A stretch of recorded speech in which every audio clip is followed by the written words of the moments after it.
एक रात राजू और पापू होटल सर्विस बॉय का काम कर रहा था। उन लोगों की ड्यूटी नाइट शिफ्ट में था।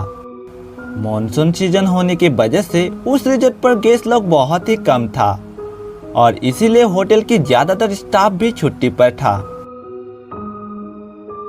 रात के करीब 2 बजे एक गेस्ट के अचानक कॉल बेल बजी। ऐसे में राजू गेस्ट रूम की ओर चला जाता है।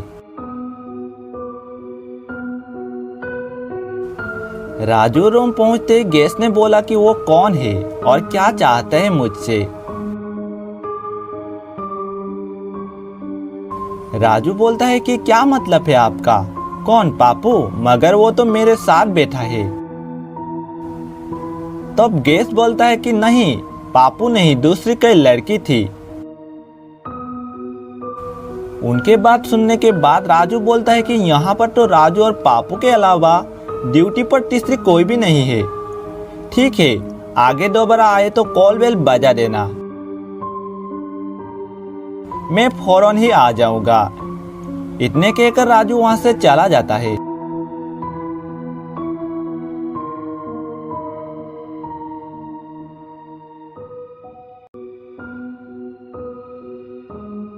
अब राजू पापू को बोलता है कि यार वो गेस्ट अजीब सा बात बोल रहा था। उन्होंने मुझे बोला कि कई लड़की उन्हें बार बार कमरे पर आके डरा रहा है। राजू की बात सुनने के बाद पापू हंसते हुए बोला कि शायद ख्वाब देखा होगा। राजू ने भी सोचा शायद हो सकता है।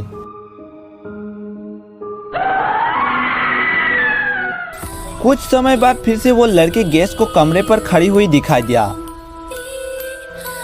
गेस्ट बोला कि कौन है और क्यों मुझे बार बार डरा रही हो? लेकिन लड़की की ओर से कोई भी जवाब नहीं आया। अब वो लड़की बिना बोले चुपचाप बाथरूम की ओर चला जाता है। ये सब देखने के बाद धीरे धीरे गेस्ट भी उसी बाथरूम की ओर जाने लगा।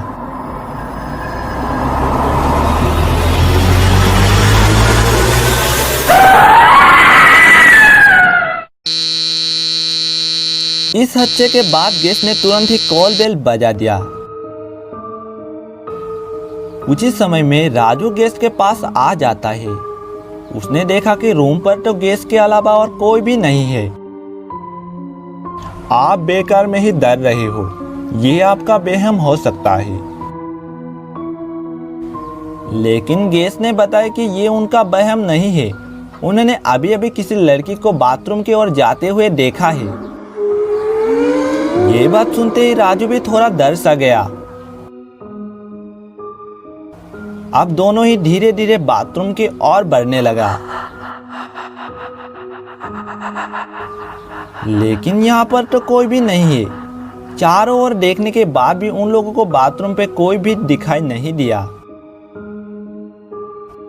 लेकिन गेस्ट बोलता है कि सच में उन्होंने किसी लड़की को बाथरूम की ओर आते हुए देखा था। राजू ने पूछा कि वो लड़की देखने में कैसा है, लेकिन अंधेरा होने की वजह से गेस्ट को वो लड़की ठीक तरह से दिख नहीं पाया। उन्होंने बोला कि अजीब सा और खौफनाक सा था। उन्होंने ये भी कहा कि शायद इससे पहले भी उस लड़की को उन्होंने कहीं पे देखा था, लेकिन उनको इस बारे में ज्यादा कुछ मालूम नहीं है। राजू गेस्ट को बोलता है कि आप फिक्र बिल्कुल भी मत करना, मैं पास के रूम पर ही हूँ। कोई भी प्रॉब्लम हो तो मुझे आवाज दे देना, मैं फौरन ही आ जाऊंगा। इतना कहकर राजू वहां से चला जाता है। रात के करीब 3 बज चुके थे। ऐसे में वही बाथरूम के टैप से पानी निकलता हुआ आवाज गेस्ट को सुनाई देता है। आवाज सुनते ही उनका रूह कांप उठता है और धीरे धीरे बाथरूम के ओर आगे बढ़ने लगा।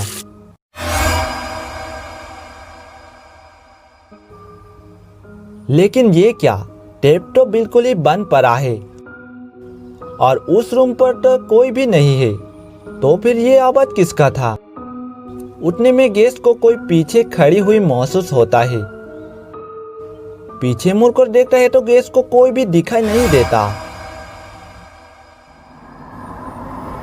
जैसे ही गैस आगे की ओर मोड़ता है,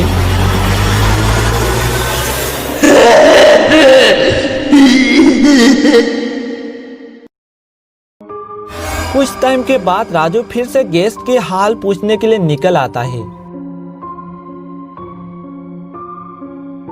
रूम पहुंचकर देखता है तो वहां पर गैस के डेड बॉडी पड़ा हुआ है। ये सब देखने के बाद राजू घबराते हुए पापू के पास चला जाता है।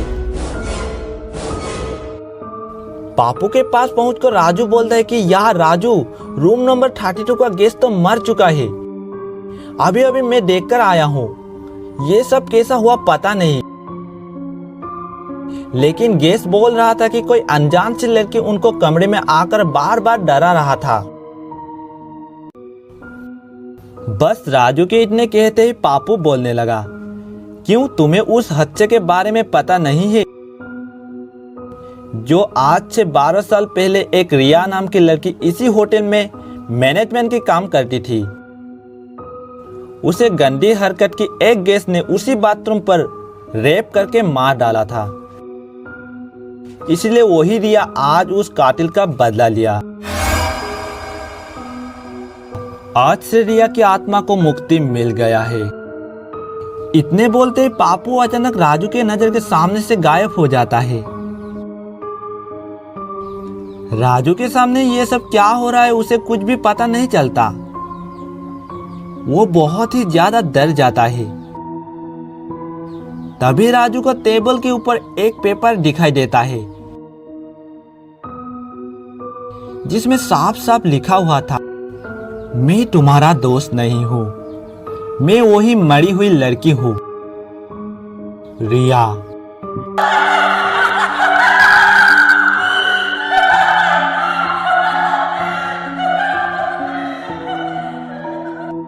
दोस्तों, आप लोगों को आज के ये स्टोरी देखकर कैसा लगा?